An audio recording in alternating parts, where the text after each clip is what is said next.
विद्यार्थी मित्रांनो नमस्कार. इयत्ता 10वी गणित भाग 1 प्रकरण 5वे संभाव्यता अर्थात प्रोबॅबिलिटी घटक 2 या पीपीटी व्हिडिओमध्ये आपल्या सर्वांचं वेलकम सुस्वागतम. विद्यार्थी मित्रांनो, मागील पीपीटी व्हिडिओमध्ये संभाव्यता प्रोबॅबिलिटीची प्रस्तावना पाहिली आहे आणि आज आपण पाहणार आहोत यादृच्छिक प्रयोग रँडम एक्सपेरिमेंट. विद्यार्थी मित्रांनो, आपणास विज्ञान सायन्समधील प्रयोग माहीत आहेत. मग तुम्हाला प्रश्न पडला असेल, गणितातील संभाव्यतेतील यादृच्छिक प्रयोग रँडम एक्सपेरिमेंट कशाला म्हणतात आणि ते कोणकोणते? या प्रश्नाचे उत्तर आपण पुढील काही कृतीवरून समजून घेऊ. विज्ञानातील प्रयोगात खात्री असते, जसे कॅल्शियम कार्बोनेट, चुनखडी, विरल हायड्रोक्लोरिक आम्ल ही रसायने आणि प्रयोग साहित्याच्या कृतीतून आपणास फलित कार्बन डायऑक्साईड निर्माण करता येते, अर्थात CO2 फलित मिळते. परंतु संभाव्यता प्रोबॅबिलिटीमधील यादृच्छिक प्रयोग रँडम एक्सपेरिमेंट हे विज्ञानातील प्रयोगापेक्षा विभिन्न वेगळे आहेत. या प्रयोगात संभाव्य फलिते प्रयोगाच्या अगोदरच माहीत असतात. यादृच्छिक प्रयोगात एखाद्या विशिष्ट फलिताविषयी अगोदरच वर्तवता येत नाही. जसे एक नाणे फेकले असता त्या नाण्याच्या पृष्ठभागावर संभाव्य फलिते काय येणार आहेत ते माहीत असते, काटा किंवा छापा. परंतु यापैकी काटाच मुख्य पृष्ठभागावर येईल ते वर्तवू शकत नाही किंवा खात्रीने निश्चित भाकीत करू शकत नाही. कदाचित छापासुद्धा पृष्ठभागावर येऊ शकतो. दुसऱ्या प्रयोगाची चर्चा करताना तुम्ही सुद्धा एक फासा फेकण्याचा प्रयोग करा. फाशाच्या पृष्ठभागावर संभाव्य फलिते 1, 2, 3, 4, 5 किंवा 6 यापैकी कोणती तरी संख्या अगोदरच येणार आहे हे माहीत असते. परंतु खात्रीने ठामपणे निश्चित एखाद्या विशिष्ट अंक मुखपृष्ठावर येईलच ते भाकीत करू शकत नाही. अशा प्रयोगाला यादृच्छिक प्रयोग किंवा रँडम एक्सपेरिमेंट म्हणतात. यादृच्छिक प्रयोगाची व्याख्या पुढीलप्रमाणे करता येते. ज्या प्रयोगात सर्व संभाव्य फलिते अगोदरच माहीत असतात, पण त्यापैकी कोणत्याही फलिताबद्दल निश्चित भाकीत करू शकत नाही, अशा प्रयोगाला यादृच्छिक प्रयोग म्हणतात. या स्लाइडवर संभाव्यतेमधील दुसरी संज्ञा टर्म पाहणार आहोत, निष्पत्ती, आउटकम. आपण अनेक यादृच्छिक प्रयोग करून पाहिले आहेत. त्यात अनेक संभाव्य फलिते मिळतात. म्हणून निष्पत्तीची, आउटकमची व्याख्या, यादृच्छिक प्रयोगाच्या फलिताला निष्पत्ती म्हणतात. अधिक स्पष्ट समजण्यासाठी उदाहरण 1, एक नाणे फेकणे. या यादृच्छिक प्रयोगात 2 निष्पत्ती आहेत, एक छापा H किंवा दुसरी काटा T. येथे H म्हणजे हेड आणि T म्हणजे टेल यांच्या आद्याक्षर घेतले आहे, ते लक्षात ठेवा. उदाहरण 2, एक फासा फेकणे. या यादृच्छिक प्रयोगात 6 निष्पत्ती आहेत. त्या निष्पत्ती फाशाच्या पृष्ठभागावर 1 किंवा 2 किंवा 3 किंवा 4 किंवा 5 किंवा 6 असणाऱ्या टिंबांची संख्या होय. आता उदाहरण 3 पाहू. 1 ते 50 संख्या लिहिलेल्या कार्डांच्या संचातून एक कार्ड काढणे. या यादृच्छिक प्रयोगात 50 निष्पत्ती आहेत. वरील सर्व यादृच्छिक प्रयोगात वेगवेगळी संभाव्य फलिते आहेत, म्हणून प्रत्येकाची निष्पत्तीसुद्धा वेगवेगळी आहेत. या स्लाइडवर निष्पत्ती आउटकममधील 4थे उदाहरण. खेळातील पत्त्यांचा संच, त्याला इंग्रजीत कॅट म्हणतात. आपण आपल्या अभ्यासात यादृच्छिक प्रयोग करण्यासाठी कॅट पत्त्यांच्या संचाची ओळख करून घेणार आहोत। हे प्रथम सर्वांनी लक्षात घ्यावे व मुख्य उद्देश यादृच्छिक प्रयोग करण्यासाठीच। उदाहरण 4, योग्य रीतीने पिसलेल्या खेळातील पत्त्यामधून एक पत्ता काढणे। या यादृच्छिक प्रयोगात 52 पत्ते असतात, ते खालीलप्रमाणे दाखविले आहेत। विद्यार्थी मित्रांनो, पत्त्याच्या संचामधून एकूण पत्ते 52 असतात, त्यापैकी 26 लाल पत्ते तर 26 काळे पत्ते असतात।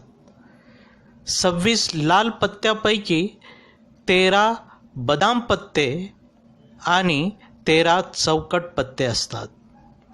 त्याच पद्धतीने 26 काळे पत्त्यापैकी 13 किलवर पत्ते आणि 13 इस्पिक पत्ते असतात। बदाम या संचात 1, 2, 3, 4, 5, 6, 7, 8, 9, 10 आणि गुलाम, राणी, राजा एकूण 13 पत्ते। त्याच पद्धतीने 13 चौकट पत्त्यामध्ये सुद्धा 1, 2, 3, 4, 5, 6, 7, 8, 9, 10 आणि गुलाम, राणी, राजा एकूण 13 पत्ते असतात।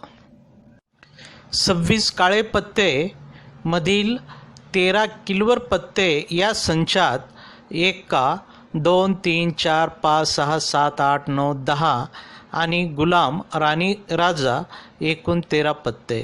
त्याच पद्धतीने 13 इस्पिक पत्ते या संचातसुद्धा 1, 2, 3, 4, 5, 6, 7, 8, 9, 10 आणि गुलाम, राणी, राजा असे एकूण 13 पत्ते असतात। गुलाम, राणी, राजा यांना चित्रयुक्त पत्ते म्हणतात।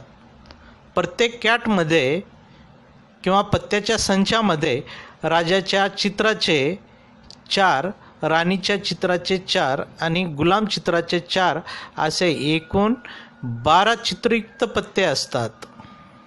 विद्यार्थी मित्रांनो, या स्लाइडवर संभाव्यता प्रोबॅबिलिटीमधील तिसरी संज्ञा समसंभाव्य निष्पत्ती, इंग्रजीमध्ये इक्वली लाईकली आउटकम पाहणार आहोत।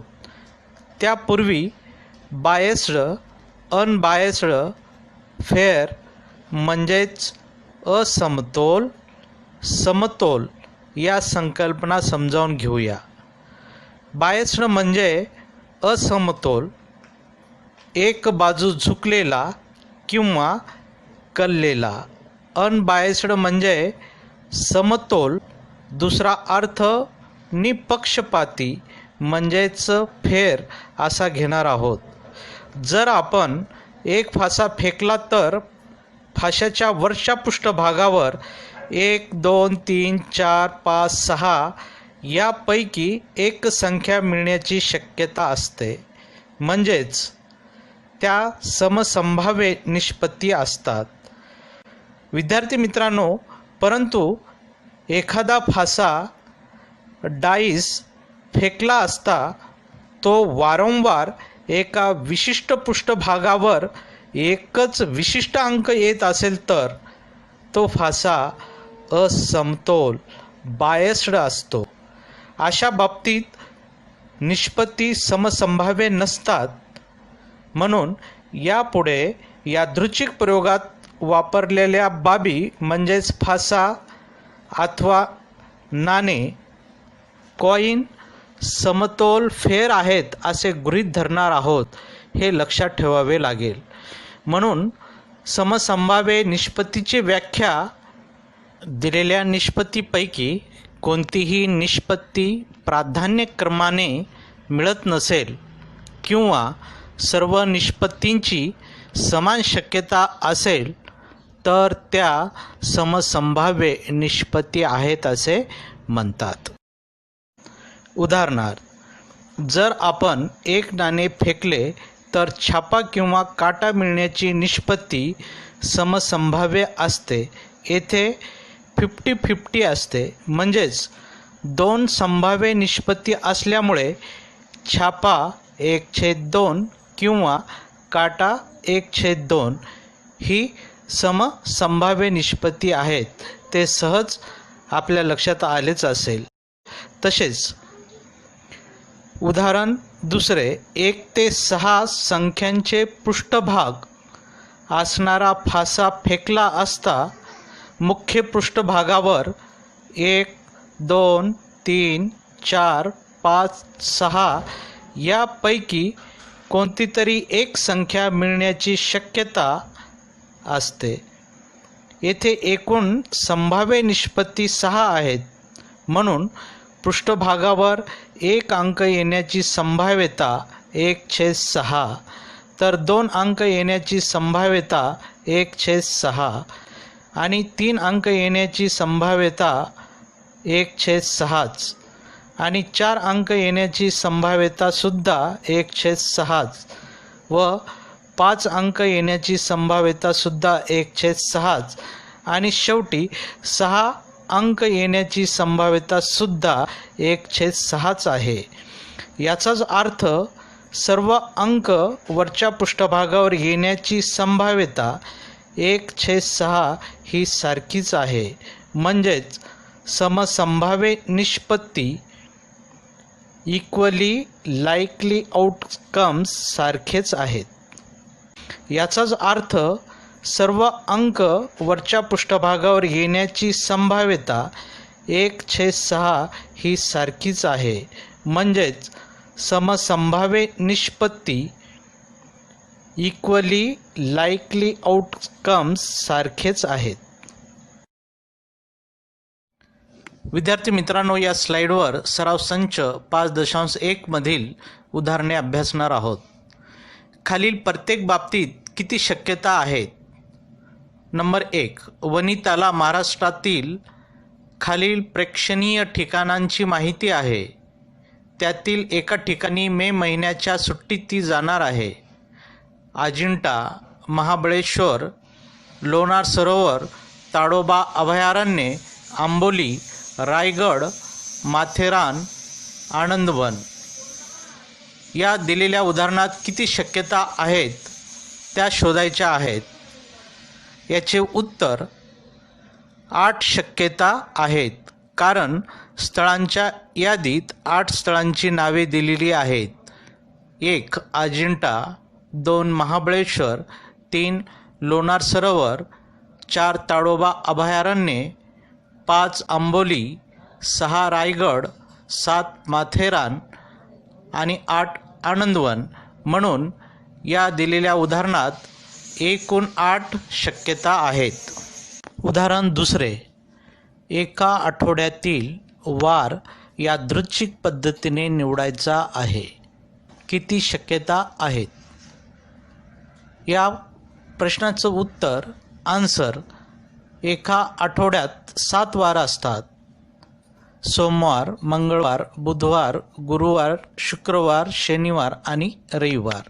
म्हणून एकूण शक्यता 7 आहेत।